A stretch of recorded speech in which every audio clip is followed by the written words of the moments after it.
Hi everyone, this is Julianne Victoria of Through the Peacock's Eyes. Welcome to my channel. So recently I posted a poll on my community tab asking you guys what kind of videos you want to see more from me, and astrology topics got by far the most votes so far. It's only been up for a day or so. So if you'd like to vote, I won't ignore the other topics at all, but it helps me to sort of organize within my limited time to film. You can go to my channel page and click the community tab at the top and scroll down and find the poll. It's like 2 posts down as of this recording. Okay, so I thought I would talk about divisional charts because I get a lot of questions about that. So divisional charts, or the Vargas in Vedic astrology, an analogy that's often used is like peeling open the layers of your birth chart. And they're called divisional charts because it has to do with the divisional calculations in certain areas of our lives. I'll sum it up that way. But it breaks open the chart into layers. Now, there are 16 to 20 divisional charts depending on the system that you look at. Gemini uses 20. And if you don't know, within different systems of astrology, there are different systems within it, often developed by different astrologers that other astrologers follow along with and go with. And I want to point out too that every astrologer, the more they read charts, the more they study, the more they practice, tends to develop their own little nuances in how they read a chart. And that's where you get, one astrologer may emphasize one thing and another may emphasize another.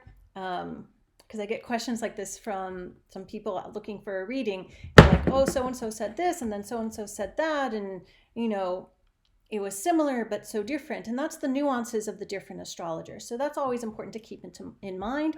And, if you want to get a reading from someone, check them out, see if you can find a video and see if their personality seems to resonate with you. So back to divisional charts. So there are 16 or 20.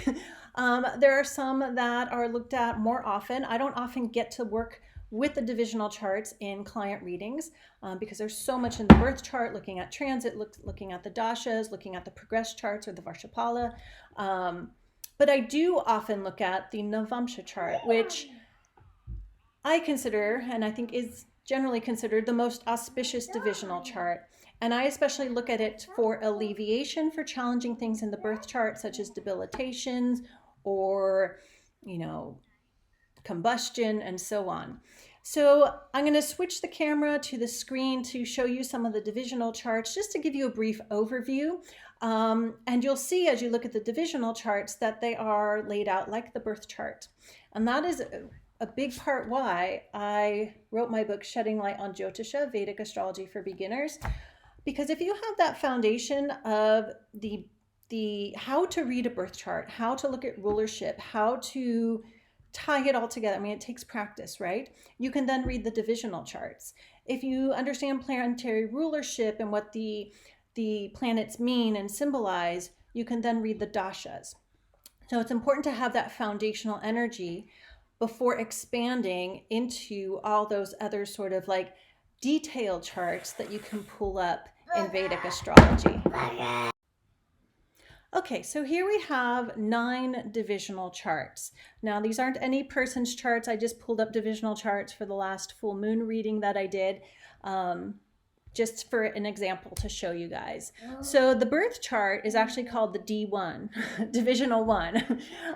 It is the first layer, right? And then they're titled. So we have D9 called the Navamsha, and Navamsha means 9th divisional, basically. The D10, Dashamsha, the 10th divisional. And you can see, so their names are the number, that they each have different areas or, general area, general ones into deeper layers into your life, into your chart. Now, divisionals can be used for highly predictive astrology, which I tend not to do because I feel it's important to work with the challenges we have at the present, take a look at what energies are coming for the future. But in general, I don't predict like the play-by-play of everyday life. That's just not my style of astrology, though predictive things do come up because it is astrology and, often looking at transits and dashas and so on. But just to give you an idea of the divisional charts, how they look just like the birth chart. House number placements is the same: first, second, third, fourth, fifth, sixth, and so on. That applies also for the Southern style of chart. But you'll notice that there aren't, within the divisional charts, there aren't any nakshatra calculations put in. It's really about the house, the sign, the planets placed there. So, for example, we have the birth chart here of the last full moon on February 8th, 2020. If this was a human's chart, I would take note, oh, wow, the moon is in its own sign of Cancer and Saturn is in his own sign of Capricorn, for example. I would also, look for any really challenging aspects, angles, yogas, etc. And here, if this was a person's chart, they would have Ketu conjoined Mars and Jupiter, and that can be very challenging when one of the nodes, Rahu or Ketu, is conjoined any planet. And so I would look into the Navamsha. That's usually the chart I get to because it is the most auspicious, and it does represent spouse and marriage, but I want to point out that's not all it's about. It is a Dharma divisional house, and also, again, I look at it for alleviation because it does show how the planets can mature over the course of someone's life. So, for example, we have Mars conjoined Ketu here. Very challenging, very difficult combination, as is Ketu conjoined Jupiter, but Jupiter is in his own sign of Sagittarius, so he has more strength. So let's look at Mars here. Mars conjoined Ketu as our example. Challenging when a planet is conjoined one of the nodes. In the Navamsha chart, Mars is here in his own sign of Aries, so he's strengthened. So that shows that there is alleviation for this combination as someone's life, as they mature through life. So that's an example of how I use the Navamsha chart to show alleviation, to show how a planet, can mature. So here, this isn't a real person, so there's also no energy to tap into. But we'll call the moon a person here. This is third house of communication. So someone might have a lot of difficulty with communication. They get very angry. They feel cut off with that Ketu energy. They feel they're not maybe possibly able to get their voice heard. And then over time, as they mature, often into someone's 40s, but it doesn't have to take that long, the Mars energy gets stronger in Aries in the fourth house. So as someone matures, maybe they move into their own home, they're able to express themselves and be assertive without being aggressive, because this could cause, communication wise, so verbally in writing, someone to get explosive if they're not able to get their voice across, to communicate, to be heard. Or it's just, this is called eclipsing the planet. It's eclipsed out in some way. And then it opens up and it frees up. And another way to look at that in our moon's chart example here is that third house represents the teenage years. Because you can go through the chart looking at maturation over life. There's also a way to count, year 1, 2, 3, 4, 5, 6, and so on throughout one's life.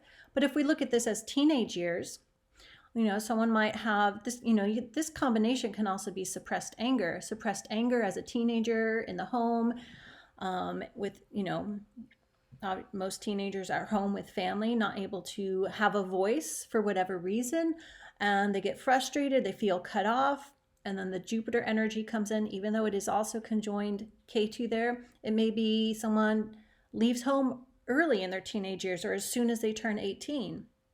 And then once they mature and they have a home, their own home, maybe their own family with the fourth house energy here, the Mars becomes free. If this were a person's chart, I could see that this maturation here is someone left home as a teenager, Mars energy, and joined the army to get away. And once they were out of the army or they established a home and family, and they strengthened their Mars energy and were able to express themselves, then the Mars energy is free. So that's just my little example of divisional chart. But as you can see, you can look at D10.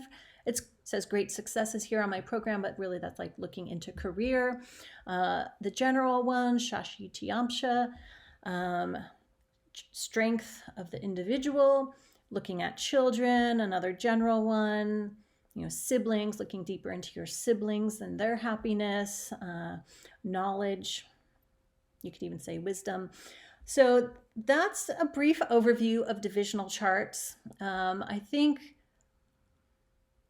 a lot of astrologers would agree that the D9 and the D10 are probably the top two most important one that people would look at, but definitely the Navamsha chart for that alleviation from the birth chart to look at maturation. But that can also be seen in different things in the birth chart and Saturn and so on. But I just wanted to give you guys a brief overview of that if anyone's interested. I have thought about doing a special, and I announce my specials, most of them only through my newsletter from my website, if you want to check that out, which is juliannevictoria.com. It's linked below as well. A special looking at, like the D10, looking deeper into career and where you can find success in life. I've also thought about doing a special using horary astrology, where you pull up the chart based on the time and location of where I am. So like when I would receive your email. So I have a lot of astrology special ideas. So I think that some of those are coming up because I haven't done an astrology special in a long, long time. They've all been tarot readings or oracle readings or funky little readings. So let me know if you're interested in that. Sign up for my newsletter. I hope this gave you an idea of what divisional charts are, what the Vargas are in Vedic astrology. But let me know other topics you are interested in hearing about below in the comments. All right, everyone. Thank you. Thank you for watching, liking, sharing, subscribing, supporting, and I will see you back here soon.